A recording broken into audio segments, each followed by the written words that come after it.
Kalau ngomongin rapper paling ikonik sepanjang masa, nama Eminem pasti langsung muncul di kepala. Dari masa kecil yang kelam di Detroit sampai jadi salah satu musisi paling dihormati di dunia, perjalanan hidup Eminem itu benar-benar kayak roller coaster. Penuh drama, kontroversi, tapi juga inspiratif. Nah, di video ini kita akan ngebahas secara lengkap kisahnya, mulai dari awal karir, lirik-lirik yang jenius sampai pengaruh besarnya di dunia musik. Eminem lahir dengan nama Marshall Bruce Mathers III pada 17 Oktober 1972 di Saint Joseph, Missouri.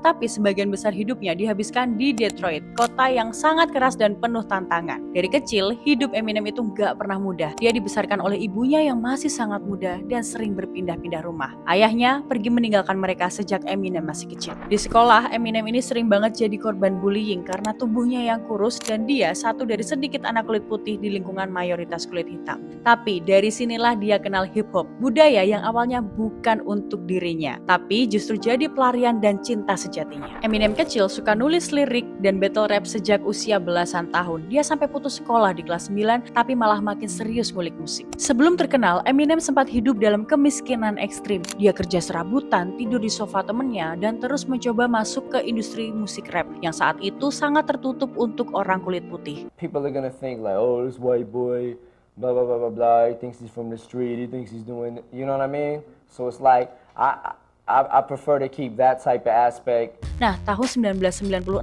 akhirnya dia merilis album debut berjudul Infinite. Sayangnya album ini gagal total dan sering banget dicibir karena terlalu mirip gaya Nas dan AZ. Tapi kegagalan itu justru memunculkan sosok alter ego bernama Slim Shady. Disinilah gaya rap Eminem mulai berubah jadi lebih gelap, sarkastik dan penuh amarah. Tahun 1997 dia merilis Slim Shady EP yang viral di komunitas underground dan akhirnya menarik perhatian produser legendaris Dr. Dre. Dari sinilah pintu kesuksesan mulai terbuka lebar buat Eminem. Dan sebentar lagi dunia akan mengenal siapa Marshall Mathers sebenarnya. Setelah ditemukan oleh Dr. Dre, segalanya berubah drastis buat Eminem. Tahun 1999 dia merilis album The Slim Shady LP di bawah label Aftermath Entertainment. Album ini langsung meledak. Gaya liriknya yang sarkastik, brutal, tapi juga lucu dan penuh imajinasi bikin orang-orang gak bisa berhenti ngomongin Eminem. Lagu seperti My Name Is jadi anthem baru yang ngecoh ekspektasi orang soal seperti apa rapper itu seharusnya. Eminem tampil beda, dia berani ngomongin hal-hal yang tabu dengan cara yang absurd tapi cerdas. Album ini menang Grammy untuk Best Rap Album dan langsung menempatkan Eminem di jajaran rapper papan atas, meskipun baru satu album besar yang dia rilis. Kombinasi antara bakat yang luar biasa dan kontroversi dari lirik-liriknya bikin Eminem gak bisa diabaikan. Gak butuh waktu lama, Eminem terus menanjak lewat album keduanya yang lebih sukses lagi, The Marshall Mathers LP pada tahun 2000. Ini adalah salah satu album rap terlaris sepanjang masa. Di sini Eminem lebih berani dan gelap. Lagu seperti Stand bukan cuma jadi karya ikonik, tapi juga bukti betapa dia jago membuat cerita dalam lagu. Lewat lagu itu, dia bikin istilah Stand jadi bagian dari budaya pop sampai sekarang. Album ini juga penuh kontroversi, mulai dari kritik terhadap selebriti hingga tudingan misogini dan homofobia. Eminem bukan cuma terkenal karena liriknya yang kontroversial, tapi juga teknik rapnya yang jago banget. Dia punya kemampuan yang jarang dimiliki rapper lain, seperti permainan rhyme yang rumit, flow yang gila, dan cara bercerita yang bikin para pendengarnya ikut tenggelam dalam tiap kata. Salah satu bukti paling kuat tentang kejeniusan teknis Eminem bisa dilihat dari lagu Rap God yang rilis tahun 2013 lewat album The Marshall Mathers LP2. Di lagu ini, Eminem gak main-main, dia nge-rap secepat kilat, terutama di bagian tengah lagu yang viral banget karena kecepatannya bisa nyampe lebih dari 6 kata per detik. Lagu ini semacam pernyataan kalau dia memang dewa rap. Gak cuma cepat, liriknya juga penuh referensi budaya pop, sindiran, dan penghormatan ke sejarah hip hop. Lewat lagu Rap God, Eminem nunjukin kalau dia masih bisa relevan dan jauh dari kata selesai. Kalau ada satu hal yang bikin nama Eminem terus jadi bahan omongan dari dulu sampai sekarang, itu adalah kontroversinya. Dari awal karir, dia emang sering banget kena kritik karena lirik-liriknya yang vulgar, penuh kebencian, bahkan berbahaya. Banyak pihak yang nuntut lagu-lagunya disensor atau bahkan dilarang. Dulu dia pernah bikin heboh karena nyebut-nyebut nama selebriti secara langsung dalam lagu seperti Christina Aguilera, Britney Spears, bahkan Will Smith. Tapi bukannya mundur, Eminem malah makin jadi. Dia sering banget terlibat perang lirik atau diss battle. Salah satu yang paling terkenal adalah perseteruannya dengan Machine Gun Kelly yang dibalas Eminem lewat lagu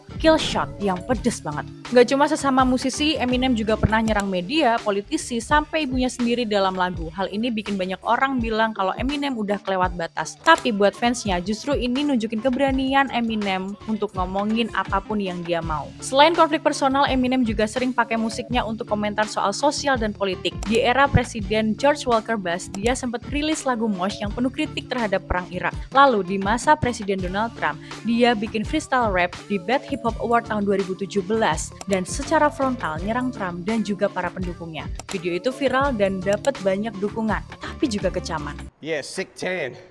That's why he wants us to disband, cause he cannot withstand the fact we're not afraid of Trump walking on eggshells. I came to stomp. That's why he keeps screaming, drain the swamp, cause he's in quicksand.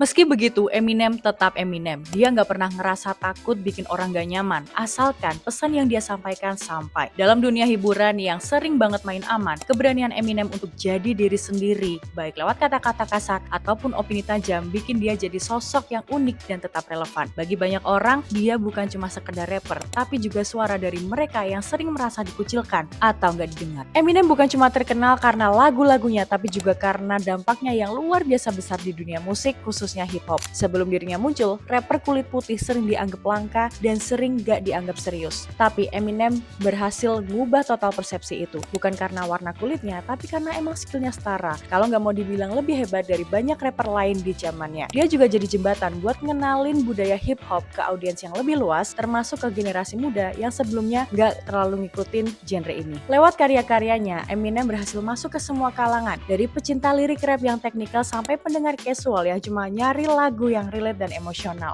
Album-albumnya laku keras, konsernya selalu ramai, dan dia pernah jadi salah satu artis dengan penjualan terbanyak dalam satu dekade di Amerika Serikat. Pengaruh Eminem juga kerasa banget di generasi rapper setelahnya. Banyak nama besar kayak Logic, NF, Joyner Lucas, sampai Machine Gun Kelly yang mengaku terinspirasi sama dia. Bahkan, artis luar genre rap pun sering nyebut nama Eminem sebagai salah satu musisi favorit mereka.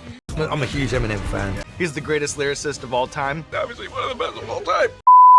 Dia juga udah dapetin segudang penghargaan, mulai dari belasan Grammy Awards sampai Oscar untuk lagu Lose Yourself. Eminem, Jeff Bass, and Louise Westbrook for Lose Yourself from 8 Mile. Dan puncaknya, di tahun 2022, dia resmi masuk ke Rock and Roll Hall of Fame. Sesuatu yang gak semua rapper bisa capai. Tapi mungkin warisan terbesarnya bukan soal penjualan atau piala, melainkan fakta bahwa dia bisa bikin banyak orang merasa didengar. Lewat liriknya, dia mewakili mereka yang terpinggirkan, yang penuh luka, atau yang cuma butuh pelarian lewat musik. Dan itulah kenapa sampai hari ini Eminem tetap jadi sosok yang dihormati, bahkan disayang oleh jutaan pendengar di seluruh dunia. Itu dia perjalanan seru dan penuh warna dari Eminem, sang legenda hidup dunia rap. Dari jalanan Detroit sampai panggung dunia, dia udah buktiin kalau kata-katanya punya kekuatan yang luar biasa. Jangan lupa like, comment, dan subscribe kalau kamu suka video ini, dan tulis di kolom komentar lagu Eminem favorit kamu yang mana. Sampai jumpa di video berikutnya.